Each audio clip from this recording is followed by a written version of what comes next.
Warbles on a lot to YouTube. Good evening. Again, a response vid to In Mendham's critique of the Observer's Guide to Antinatalism and Antinatalists, and this is part 2, the Redux extended version, because old mate Gary at In Mendham was not satisfied with 48 minutes and 48 seconds to conduct his tirade. He put up another 43 minutes afterwards. So, okay, it's only friggin' polite if somebody makes a video, I've got to make one back to him. So, first up, Gary got the shits, didn't you, mate? Because I said you just had to play the old bull and the young bull, and you thought that I was claiming to be older than you? No, I've got a brain, I've got a memory. I know that, you know, 3 or 4 months ago you were 52 and I was 50. Well, I'm now 51, but you're still older than me. Right? The old bull, young bull was in reference to you stomping and pawing and snorting at the ground because I dared to say anything at all whatsoever about antinatalism and antinatalists.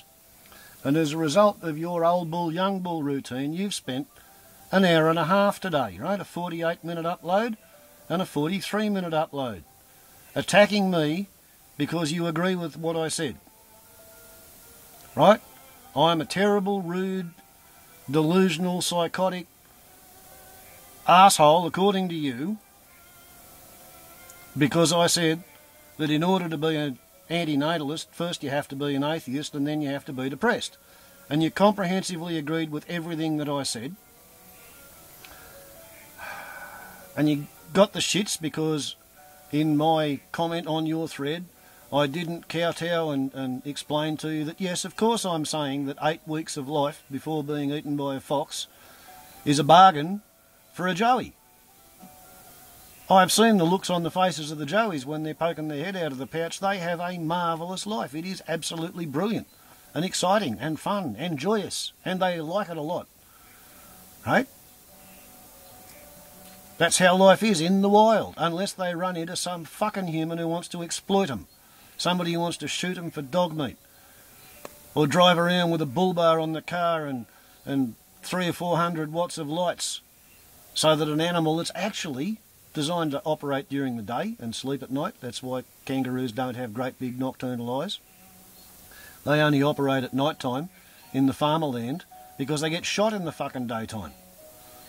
So you get an animal that hasn't got dark adapted eyes out there at night time when people are driving with really high beams at really high speeds, and the animal is groping along in the darkness, and all of a sudden it can see a big puddle of brightness and it can't see anything else, so it jumps into the puddle of brightness and gets hit by the car, driven by the dickhead who's going too fast.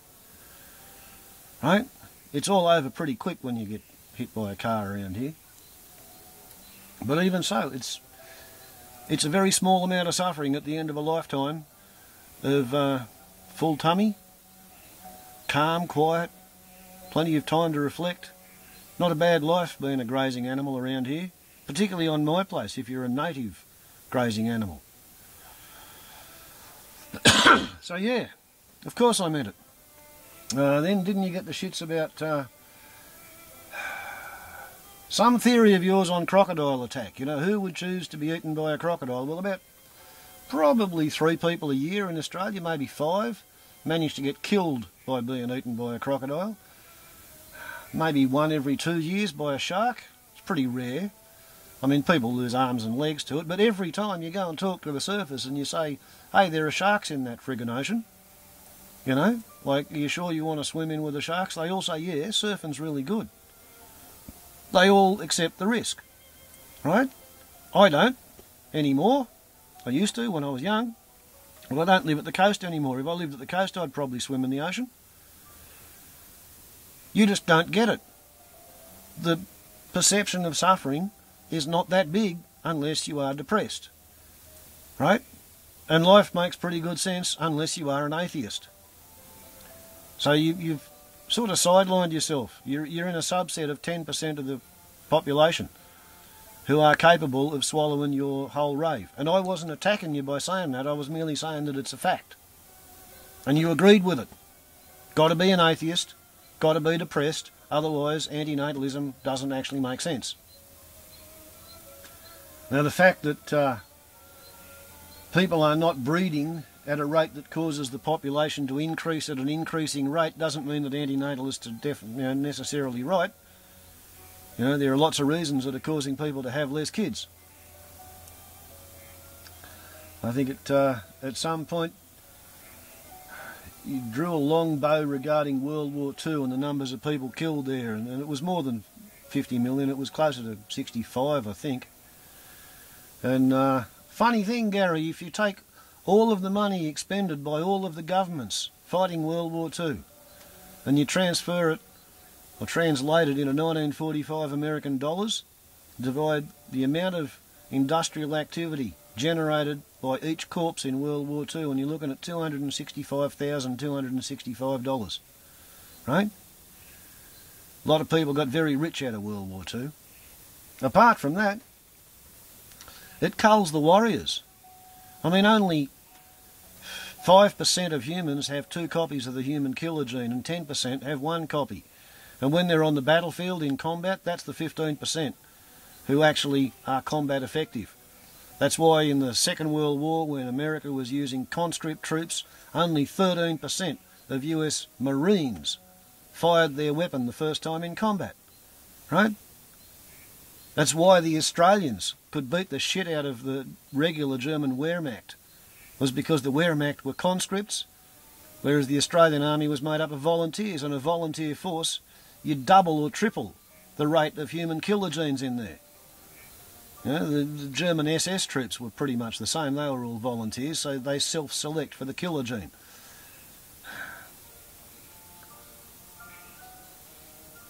And there's another thing, combat veterans, their kids have 3 times the suicide rate of the background population, 1.8 times the death by accident, 1.2 times the death by illness rate, so they've got 4 times the death rate of the background population. So war exists to cull warrior genes from the human DNA pool. That's what it's about, right? That's how the meek shall inherit the earth. When the last 2 violently doubtful warrior atheists fighting for control of the final can of dog meat where the last supermarket used to trade, when they pop up from behind the unplugged freezers and shoot each other, that's when the meek shall inherit the earth, because the pacifists and the vegetarians will use them for fucking compost, right? There is a plan going on. It's a long baseline selective breeding program operated by free will to produce a strain of peaceful humans, thinly spread all over the world. Yeah? That's how I see it. And it's your bloody country who's chosen to make a religion of warfare, and it's your country that's coming unglued, right? The American military farces have worn themselves down to a bloody stump in the last 10 years, fighting on the other side of the world. And you know what? The more often a primate fights, the more often it fights off its own territory, because the other primates that it grew up around can't fucking stand it and tell it to piss off, and it joins the army. And the more often a primate fights off its own home turf, the more often it loses, right? So you join the army and go to Absurdistan, and the Afghan killer monkeys beat the Yankee killer monkeys because the Afghan killer monkeys are fighting on their home ground. Yeah? It's not my problem that your country is 0.25% of the global population, and you use something like 23 or 24% of the global resources, 26% of the global energy, and you put out 27 or 28% of the global pollution. You guys are the ranking scumbags on the planet.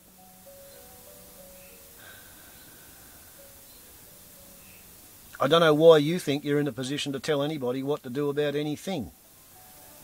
I'm the fool on the hill, you're the Fruit Loop in the forest, 50 miles out of New York. Okay, the world's got a lot of fucking idiots in it. It's not my fault, it's not your fault. I'm doing what I can, you're doing what you can. You're telling people that life isn't worth living.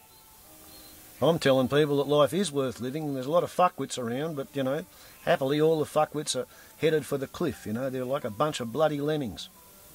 All you have to do is get out of their way and sit and wait for them to go away, and life should be pretty good after that. That's the big plan, right? You asked how many people had to die in World War III for it all to be worth it? Well, I can remember believing that World War III would probably occur in October 1984 in a thermonuclear exchange between NATO and the Warsaw Pact regarding Yugoslavia when Tito died. That's what I thought. I didn't realise Yugoslavia was going to become communist by vote and then balkanise and schism. Instead of sending the Red Army into Yugoslavia, the Soviets sent the Red Army into Absurdistan, and they learnt why you don't go there. But anyway, yeah, I was kind of looking forward to that. That's why I went nursing, was so that after the Third World War, when civilisation fell on its arse, I might be able to swap a bag of potatoes for setting somebody's broken leg, or catching their baby, you know, or sewing up a cut. So, my view on it, back then, when I was an atheist, was that World War III, a thermonuclear exchange in the Northern Hemisphere, would be really fucking good for the ecology of planet Earth. It would shut down industrial barbarianism, stop the pollution and reduce humanity to a rare species. And it would allow nature to start recovering much earlier than is otherwise the case. And there's been a bloody lot of destruction in the last 30 years. So, I don't know why the fuck you wanted to jump backwards through the hoops to tell me what an arsehole you reckon I am, because you wound up agreeing with everything I said. You know, like, how paranoid were you feeling today? Forsooth, the guilty flee where none pursue. When me think thou doth protest too much, isn't that what Billy Wobblestick said? You heard of Billy Wobblestick, haven't you? He was a very clever Aborigine. He went all the way to England and changed his name to Will I Am of the Shaky Spear tribe. Yeah. Well, anyway, Gary, I hope you got it out of your system, because you didn't put any dings on me. Right? It's not my fault that you want to be miserable. It's not my fault that you're only going to get maximum of 10% of the global population want to march in step with you. I think you are pushing a council of despair, and you are pushing a throw out the bathwater and the baby and then bust the fucking baby bath as well philosophy. It is hyper-nihilism. Right? Pol Pot wanted to reduce everything to nothing because civilization was fucked, and then build it up from nothing. Start again. You don't even want to start again. Hyper-nihilism. That's what it is, mate. Council of Despair. Only interesting to depressed atheists. There's nothing wrong with being depressed. There's nothing wrong with being an atheist. You know, one is a condition that you probably can't do anything about, and the other one is a valid choice. And if you want to choose to believe in a powerless God theory, that is up to you and your free will. And free will is what the universe runs on. Perfect liberty and perfect responsibility. Right? You get all the downstream responsibility for the consequences of every action and every decision you make and take. Right? So do I. So does everybody. Right? And the sins of the parents are visited onto the children, even under the 7th generation. So if your grandparents put the topsoil at the bottom of the fucking ocean, and you learn to grow your food on sand and rocks, you dumb cunt. Right? That's how it works. And next time, why don't you wait until somebody attacks you before you jump down their throat and tell them what a bunch of fucking idiots they are. And what an idiot they are. I don't think I'm an idiot. But I think you're paranoid, mate. You're so scared somebody's going to attack you that you have to run around smacking everything with a big stick just because it pokes its fucking head up and dares to express an opinion. You make yourself look pathetic, you know, you really do. You demean yourself because you're just such a fulminating, loudmouth, cranky, miserable arsehole. Why do you have to be like that? You know, I didn't give you a miserable childhood. I didn't skew and twist your view of the world so that everything you see gives you the shits. It's not my fault you're fucking unhappy. Right? I don't see you doing much about it. You're wallowing in it, you know. You don't want to do anything but be miserable. And then sit around whinging and whining and moaning and groaning and grizzling and howling and kicking up a fuss, bitching and fucking complaining because the world isn't the way you'd like it to be. Well, imagine the universe, beautiful and just and perfect. And then remember one thing. The Is has already imagined it a great deal better than you can. You'll find that in the Messiah's Handbook, Reminders for the Advanced Soul, in Illusions by Richard Bach. Ciao.